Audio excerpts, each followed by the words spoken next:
Buenos días, hermanos, Dios les bendiga. Primero quiero dar gracias al Señor por la oportunidad que me da de compartir con ustedes su palabra. Y quiero pedir de que ahí donde está, en su casa, tome la Biblia en su mano, acompáñeme en esta breve oración.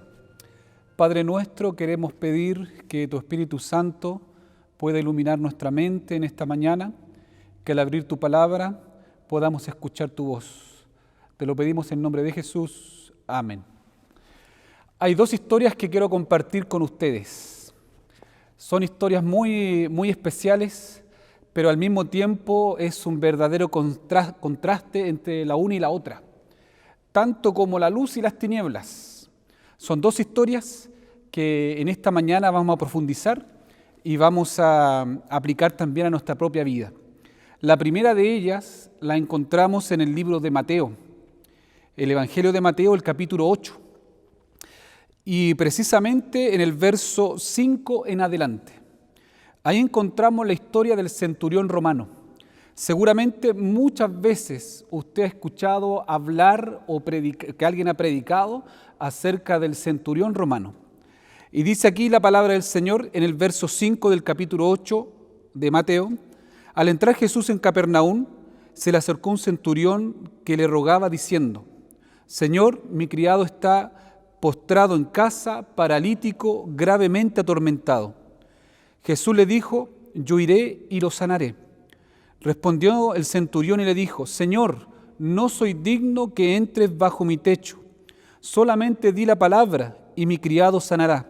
Pues también yo soy hombre bajo autoridad y tengo soldados bajo mis órdenes. Y digo a este: ve y va, y al otro: ven y viene, y a mi siervo: haz esto, y lo hace. Al oír, Jesús se maravilló y dijo a los que le seguían: de cierto os digo que ni aun en Israel he encontrado tanta fe. Os digo que vendrán muchos del oriente y del occidente y se sentarán con Abraham, Isaac y Jacob en el reino de los cielos. Pero los hijos del reino serán echados a las tinieblas de afuera. Allí será el lloro y el crujir de dientes. Entonces Jesús dijo al centurión: vete, y como creíste, te sea hecho. Y su criado quedó sano en aquella misma hora. ¿A cuántos de nosotros nos gustaría tener la fe del centurión? Sin duda a todos, una fe enorme, una fe gigante. Hace más interesante aún la historia del centurión, que hasta ese momento jamás se había encontrado con Jesús. Solamente lo había escuchado, solamente había escuchado hablar de Jesús.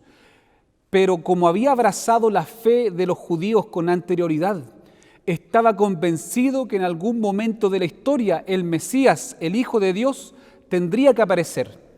Y estaba seguro que Jesús era el Mesías. Seguramente escuchó acerca de los milagros de Jesús. Seguramente escuchó cuando Jesús tomó o tocó a un leproso y el leproso sanó. Seguramente escuchó cuando Jesús devolvió la vista a los ciegos. La fe de este hombre comenzó a crecer poco a poco, hasta transformarse en una fe enorme, gigante, tan grande que llegó a impresionar el corazón del mismo Jesús. Mandó emisarios primero, nos dice el libro de Marcos, nos da un poquito más de detalle en relación a esta historia. Nos dice que envió emisarios primero porque no sentía que era digno de que Jesús le visitara. Jesús dijo: voy para tu casa. Salió al encuentro de Jesús porque no se sentía digno que Jesús entrara en su hogar. Cuando se encuentra con Jesús le dice: Señor, no soy digno que entres bajo mi techo. Solamente di la palabra y mi criado sanará. Solamente di la palabra, porque sé que tienes autoridad y que tienes autoridad sobre todo. Di la palabra y mi criado sanará. En ese instante Jesús seguramente sonrió, seguramente se impresionó, pero con una impresión que le llenó el corazón de gozo, porque encontró al fin un hombre con fe. Miró a su alrededor y dijo: no he encontrado a hombre alguno que tenga tanta fe como este centurión. Este centurión, como nosotros sabemos, era un soldado romano, Un soldado que estaba habituado a la guerra, a la lucha. Era un soldado seguramente duro, tosco. No podía ser de otra manera. Estaba habituado a ir a la guerra. Sin embargo, al abrazar la fe de los judíos, al esperar al Mesías en su corazón, esta rudeza también se fue transformando en ternura, porque amaba profundamente a su siervo, profundamente, a tal punto que le llevó a pedir ayuda al mismo Jesús. Este hombre sabía de autoridad, este hombre sabía lo que significaba obedecer, porque en su misma investidura, en su misma apariencia de soldado, había un implemento que constantemente les recordaba la autoridad. Les quiero mostrar algo. No sé si ustedes lo pueden ver en su casa.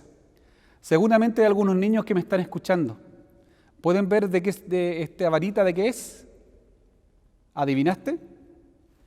Esta varita se puede desgajar un poquito, mira. ¿Te das cuenta? Sí, precisamente. Esta varita es una varita de vid, de parra. Esta varita, muy similar a esta, de vid, de parra, era el centurión romano la portaba. Se llamaba vitis. Y solamente era una señal de la autoridad que el centurión romano tenía. Con esta varita también golpeaba a los soldados cuando no le obedecían. Pero más que para golpear, era una señal, un símbolo de esa autoridad. ¿Te imaginas lo que sintió el centurión romano cuando Jesús dijo, yo soy la vid verdadera? ¿Te imaginas con qué lo asoció? Inmediatamente lo asocia con la autoridad. Inmediatamente lo asocia con la verdadera autoridad. Entonces él estaba convencido que Jesús era el Dios todopoderoso que él tanto esperaba, el Mesías, un hombre extraordinario. Jesús le dice, vete a tu casa, como creíste, te sea hecho. Y en ese mismo instante, en ese mismo momento, su criado sanó. ¿Cuántos de ustedes les gustaría tener la fe del centurión romano? ¿A cuántos de ustedes les gustaría asombrar o sorprender el corazón de Jesús? Avancemos un poco en la palabra de Dios. Yo les dije que le iba a contar dos historias y que ambas constituían prácticamente un contraste entre sí. Avancemos un poquito en la palabra del Señor en el libro de Mateo, donde estamos en el capítulo 8. Jesús ese día hizo muchos milagros, como siempre. Mucha gente le seguía y a todos, cierto, les daba una bendición. A todo aquel que necesitaba sanidad, lo sanaba. Jesús hacía muchos milagros cada día. El día de Jesús era muy cansador y llegó la noche y Jesús estaba muy cansado, muy agotado de hacer el bien a cuanta persona se acercaba a él. Se subió a la barca, dice la palabra de Dios, y cuando subió a la barca, como estaba cansado, se durmió. Se durmió, pero en la barca o en el mar se levantó una gran tempestad. Se levantó una gran tempestad a tal punto que el barco o la barca estaba a punto de hundirse. Los discípulos comenzaron a gritar, los discípulos comenzaron a desesperarse. Cosa extraña, porque varios de ellos, si no todos, eran hombres pero que estaban habituados, acostumbrados al mar. Y seguramente más de una tormenta le había tocado estar en algún barco, en algún lugar. Pero estaban desesperados, estaban viendo que el barco se estaba hundiendo, que la barca se estaba hundiendo. Despertaron a Jesús, seguramente lo movieron un poco y le dijeron, Jesús, despierta, despierta, que perecemos. Jesús despierta. Y aquí ocurre algo impresionante, que cada vez que yo pienso en esto, la verdad me estremece, incluso ahora, incluso en este momento que lo estoy relatando.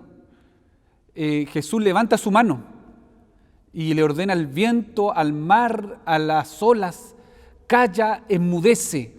Y en ese instante, en ese momento, Jesús con su mano levantada, el viento y el mar se tranquiliza. Y la Biblia dice que hubo una gran bonanza, todo quieto, todo tranquilo. Seguramente lo único que se podía percibir era la luz de la luna como se reflejaba en el quieto mar.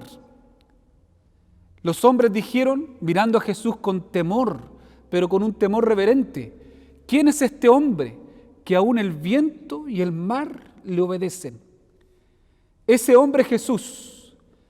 Ese hombre es nuestro Dios, ese hombre es nuestro Salvador. Pasó la noche, pasó la tempestad, llegó la calma, llegó la mañana, llegaron a la orilla de la playa, se bajaron, pusieron los pies en la orilla de la playa y a su encuentro salen dos hombres. La Biblia dice que eran dos endemoniados. Y al momento de pisar los pies sobre la arena de la playa, los discípulos, al ver a estos hombres venir, la palabra de Dios nos cuenta y dice que salieron corriendo, llenos de temor, llenos de miedo.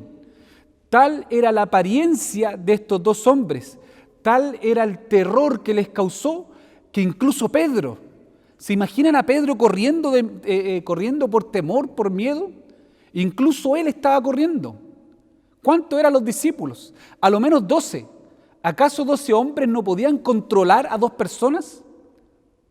Pero tal era la apariencia de estos personajes, tanto era el terror que infundían en los discípulos, que estos salieron corriendo.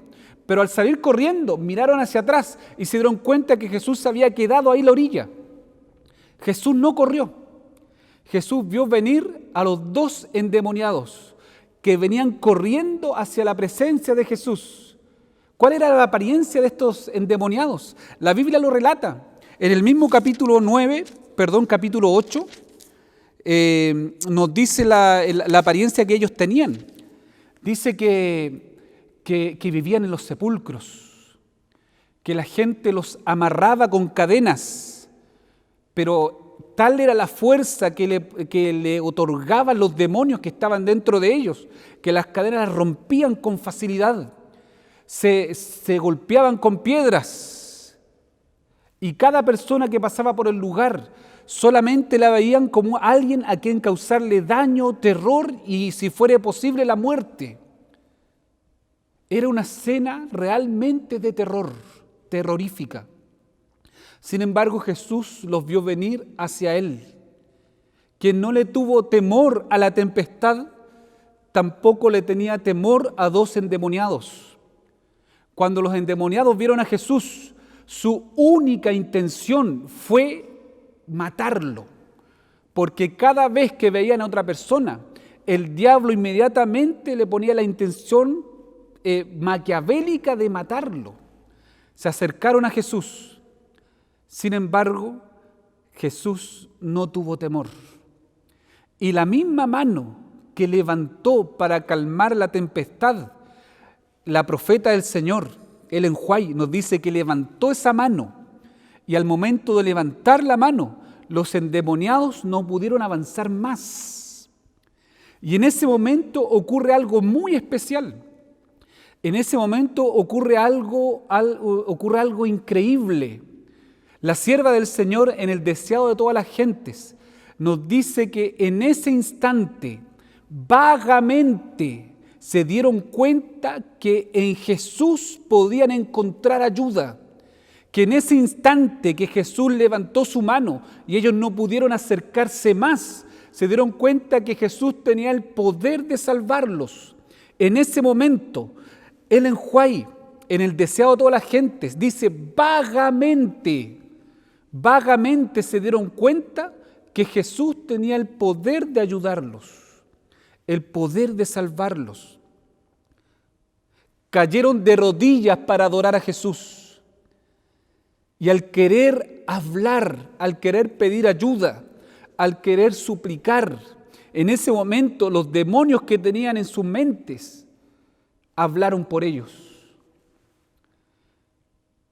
Jesús obró un milagro en los endemoniados gadarenos. Le ordenó a los demonios que salieran, y los demonios salieron de los cuerpos y de las mentes de estos hombres. ante la palabra de Dios, ante la palabra de Jesús, el demonio obedece, incluso el demonio obedece. Y aquí vemos cómo fueron liberados. La palabra de Dios nos dice después que estos hombres estaban en su juicio cabal, sentados al lado de Jesús. Me llama la atención estas dos historias que le acabo de contar. Me llama la atención porque son totalmente opuestas, son totalmente diferentes. Sin embargo, en ambas encontramos el mismo resultado. En ambas encontramos a un Dios que interviene, un Dios que sana, un Dios que libera. En ambas encontramos a un Dios que interviene a favor de la persona, independientemente del contexto. ¿Cuán distintas son estas dos historias? Les decía yo que era un verdadero contraste, como en la luz y las tinieblas. Un hombre con una fe tan grande que impresionó el mismo corazón de Jesús. Y dos hombres que tenían una fe o una creencia imperceptible, casi anulada completamente por el pecado y la malignidad y la influencia del diablo.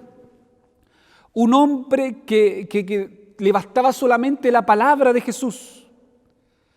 Y por otro lado, dos hombres que ni siquiera podían hablar, que ni siquiera podían expresarse. Sin embargo, en ambos el Señor obró un milagro. ¿Dónde está el secreto entonces? ¿Me gustaría tener la fe profunda del centurión? Me gustaría tenerla.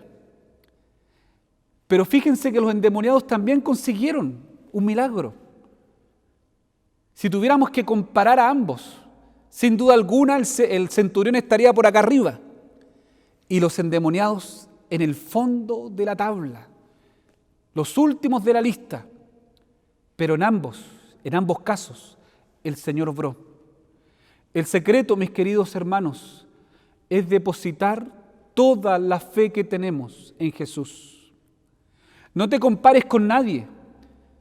Si tú miras para tu costado o miras al lado o miras a otra persona, eso no funciona. Tienes que siempre mirar a Jesús y la fe que tienes, aunque sea pequeña, depositarla toda en el Señor. Seguramente yo le estoy hablando a alguien que está en su casa y está con un problema, con alguna dificultad, con alguna lucha. Y tal vez puede decir, no tengo fe para enfrentar lo que estoy viviendo. Sí tienes fe. Tal vez no tan grande como la fe del centurión. Tal vez la fe que tienes o la creencia que tienes se acerca más a esa creencia, a esa vaga esperanza que tenían los endemoniados al ver a Jesús. Pero aún así Jesús puede intervenir. Aún así Jesús puede obrar. Aún así Jesús puede cambiar tu vida. Aún así Jesús puede hacer un milagro. El secreto está en depositar toda la fe que tienes en Jesús. Y yo te invito a hacerlo en esta mañana. Ahí donde estás, puedes estar en tu casa, estás en tu habitación a lo mejor, estás junto a tu esposa, a tu familia. Y quiero pedirte algo. Quiero pedirte que te pongas de pie. Y dile, Señor, me quiero presentar delante de ti así tal cual soy, con lo único que tengo. No tengo nada más de lo que te puedo ofrecer, esto que tú ves. Ponte en pie ahí donde estás y clama al Señor, inclina tu cabeza, cierra los ojos y acompáñame en esta oración. Padre nuestro, Señor, que está en el cielo, santificado sea tu nombre. Dios bendito, quiero pedirte una bendición por cada persona que se puso en pie ahí donde está en su hogar, en su casa, junto a su familia, o tal vez puede estar solo o sola. Quiero pedirte, Señor amado, que tú le puedas bendecir, que pueda depositar toda la fe que tiene en ti, que aprendamos a confiar en ti independientemente del contexto en que nos tocó vivir, que aprendamos a depositar nuestra confianza en ti, Señor, y a depositar todo lo que somos en ti. Bendícenos, Señor. Gracias por tu palabra. Gracias porque en ella encontramos consuelo y paz y esperanza. Oramos en el nombre de Jesús. Amén. Dios te bendiga, Dios te pueda acompañar.